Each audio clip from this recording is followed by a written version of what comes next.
So while the consensus right now is that LeBron is the best forward in the league, there are two young guys coming up quick to the King's throne, and their names are Kawhi Leonard and Kevin Durant. Now y'all know the rules. We score each player out of 10 in each category, and we add up the score at the end to see who's better, Kevin Durant or Kawhi Leonard.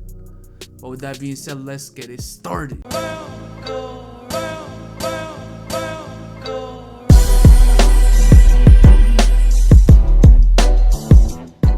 Scoring: Kawhi 8.5, KD 10. Kevin Durant, simply put, is arguably the most complete and unstoppable scorer the league has ever seen. Imagine a 7-foot small forward with the handles of a guard and skills that a guy of his size really shouldn't have. That's Kevin Durant, a guy who is capable of averaging 25 in his sleep on 50% shooting from the field and is always hovering around the 50-40-90 club every single year. I don't even want to dive into more stats with KD because it would just be blasphemy if I didn't give him a 10 in scoring. Kawhi Leonard, on the other hand, has emerged as one of the best scorers in the league starting last season. And last year was probably the first time since 2002 when the Spurs had a 36-year-old David Robinson and a 19-year-old Tony Parker that Popovich has had to heavily rely on one player to score. And what do you know? Him and Tim Duncan had the exact same points per game at 25.5. Now, he's not that type of player to wow you with his pull-up threes and his fadeaways and windmill dunks and intricate moves. He's the type that's learned how to create his shot using simple but effective moves and get to his spots effectively. Honestly, sort of like Tim Duncan. And he does it at a very efficient rate. And to me, what's so impressive about Kawhi is every single year his field goal attempts increase and his points per game increase, but his efficiency has never really taken a dip, as he's always averaged around 48 to 52% from the field. And in the playoffs this year, he just let loose, as he really proved why he's one of the best scorers in the league, averaging 28 points on 53% shooting from the field, 46% from 3, and 93% from the free throw line. I don't know if y'all realize the stats I just put up, but Kawhi Leonard almost averaged a 50-50-90 on 28 points per game. That is insane, folks. That is insane. And on his way in the playoffs, he played against two of the top 7 defenses in the league on his way there. And in the round he didn't, he was playing the Houston Rockets, where he had to guard a guy who was having an all-time great offensive season while still being the primary scorer. Rebounding: Kawhi 7, KD 8. The two to me are above average rebounders for their position, and looking at face value, Kawhi's 5.8 rebounds and KD's 8.3 last year should give KD more of an edge, but the reason the gap is close is because of the fact that I think because of how much of an offensive load Kawhi had to carry last season, he really couldn't focus on the rebounding end, and as he shouldn't. But in the past, he has already shown the ability to become a 7 rebounds per game type of guy. And in the playoffs, he's shown the capability of being able to average 7 to 9 rebounds. But I did have to give the edge to KD because he's had a lot of season nearly averaging 8 rebounds per game, and has also shown the capability of averaging 8 to 9 rebounds per game in the playoffs. Passing: Kawhi 5.5, KD 6.5. This is probably the biggest weakness to Kawhi's game.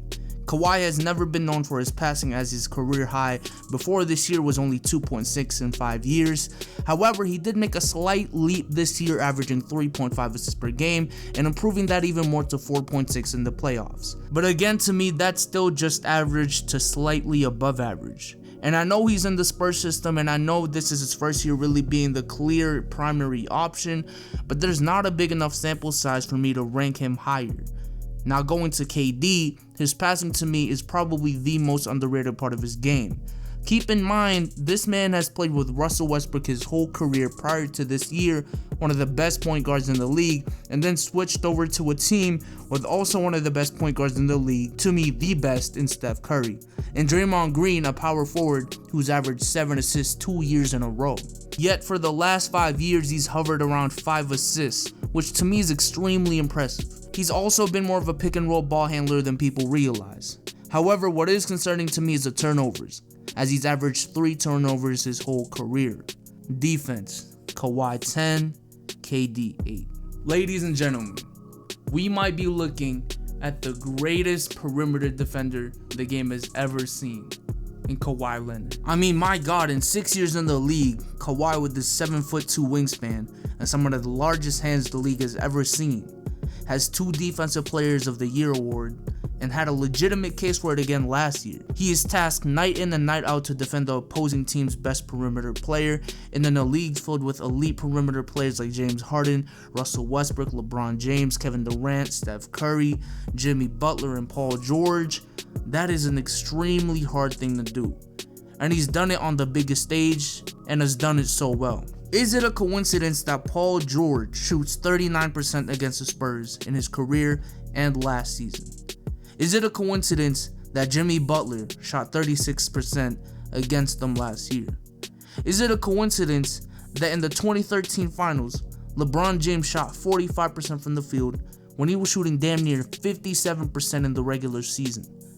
Is it a coincidence that MVP Durant in the Western Conference Finals went from averaging 32 points on 50% shooting, 39% from 3, and 87% from the free throw line in the regular season to 26 points on 48% shooting from the field, 33% from 3, and 76% from the free throw line? I don't think so. Now, Kevin Durant, on the other hand, is an underrated defender and has shown glimpses that he can be an elite defender and has the tools to do just that. In the regular season last year, KD averaged 1 steal and 1.5 blocks, which I don't know about you, but to me that's pretty impressive. He also has the ability to switch off screens and guard smaller players, while at the same time being a terrific help defender due to his wingspan, his agility, his leaping ability, and his height. And what people don't realize is ever since KD came to the Warriors, when they play their lineup of death, KD allows the other 4 players to play their regular positions while KD plays center and as the rim protector. How you can make a case right now that him and Giannis are the 2 most versatile defenders in the league. Leadership: Kawhi 6.5, KD 7.5. Now, to me, both of them have not shown me enough to say that they're high-level leaders. Yes, they're extremely talented, but I don't know if any of these 2 are leaders that are good enough for an 8 or above. Now, Kawhi can definitely improve on this, and I think he will next season. The reason to have a full point lower is simply the sample size. Kawhi has only been leading the Spurs for 2 years, and while he has been successful at it, I'm gonna need a bigger sample size. And I get that he leads by example, but I just think as far as the Spurs, the leader is still Greg Popovich and not Kawhi, which is why he has a relatively low score.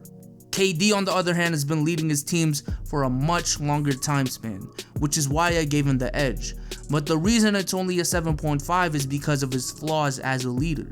I think as a leader, although Russ is hard to control, if controllable at all, KD still has to hold him accountable instead of just patting him on the back and saying better luck next time. And I just think there has been way too many times in his time in OKC where his leadership was needed and he couldn't deliver.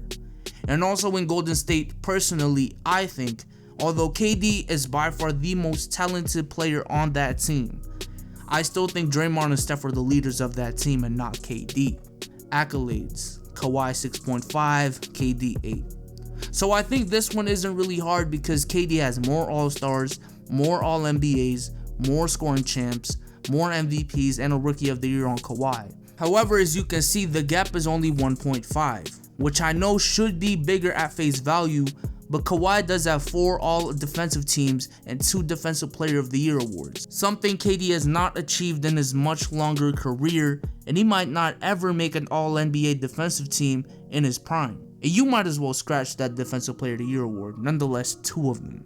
Clutchness: Kawhi 7, KD 8. Now this category is a little hard to score because again, Kawhi's only been the primary scoring option for 2 years now, while KD's been one his whole entire career, and he's been in the league longer. And I know I've made a video on KD's choking moments in the playoffs, but again, let's not act like it was just KD who choked in those instances. And I define clutch as not just the last second shots. It's how you perform under pressure in big games, even if it isn't a close game. And to be more in depth in games specifically, I also count the last 5 minutes when the score is within 5 or less as clutch. For example, LeBron's Game 6 versus the Celtics in 2012. Even though that game was a blowout, that was still a clutch performance. Now with that being said, the sample size for Kawhi is just too small for me to say he's more clutch than KD. But he's still really clutch, don't get me wrong. In the playoffs last year, in the last 5 minutes of the game, with the game difference being 5 or less, Kawhi led all forwards in scoring, averaging 6.3 points on 53% shooting from the field. However, KD on the other hand was second right behind him, averaging 4.7 points on a ridiculous 83% shooting from the field. Also including this one that we all remember, for better or for worse. Incredible opportunity. Durant for three. It's good. Kevin Durant from downtown, and Golden State takes the lead. I don't know about you, man, but that was more for the worse for me.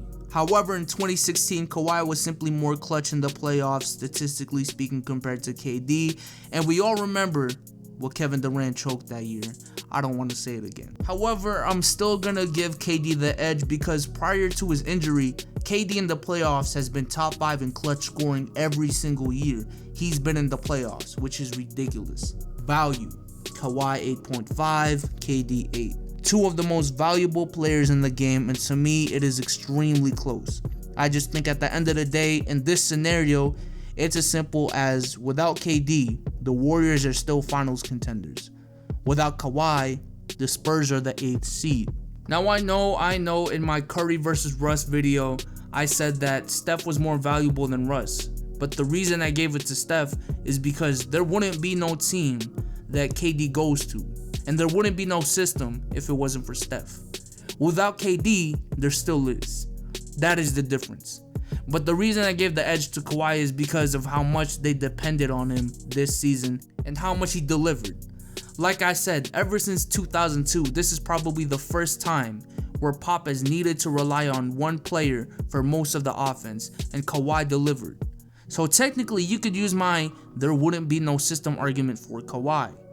And I know there's the whole they won Game 6 without him and had a winning record without Kawhi. And shout out to Lowe for this. I saw it in one of his videos. But when the Spurs went 7-1 without Kawhi, in those 7 games they won, they faced 4 teams that were not even close to making the playoffs. The Raptors without DeMar, the Blazers without Lillard, and the Warriors without any of their starters. And the Game 6 debate, was it the Spurs playing better without Kawhi? Or was it James Harden having arguably his worst performance ever for no real reason? The man had 10 points on 19% shooting from the field, had 6 turnovers and fouled out. Like, come on, is it really Kawhi not being valuable? However, this is not taking anything away from KD's value. Like I said, personally to me, without KD, the Warriors lose the finals. And KD is so valuable that he turns an already amazing team to a team so amazing that it pisses people off. But with that being said, I would have to give the edge slightly to Kawhi. Head to head, Kawhi 7, KD 8. Now, I don't think one has simply destroyed the other, but I do think the difference is big enough to give KD a 1-point advantage. In the regular season, both have a 6-6 record against each other, and Kawhi, relatively speaking, has slowed down KD. But let's not act like 47% from the field is bad. And he still averaged 26 points on Kawhi. Now, don't get me wrong, Kawhi has held up his own, but I'd still give the edge to KD in the regular season. In the playoffs, KD does have a winning record of 11-8 against Kawhi, and his efficiency and scoring has gone up to 28 points per game on 50% shooting from the field. But we do have to account for Kawhi's role early on in his career.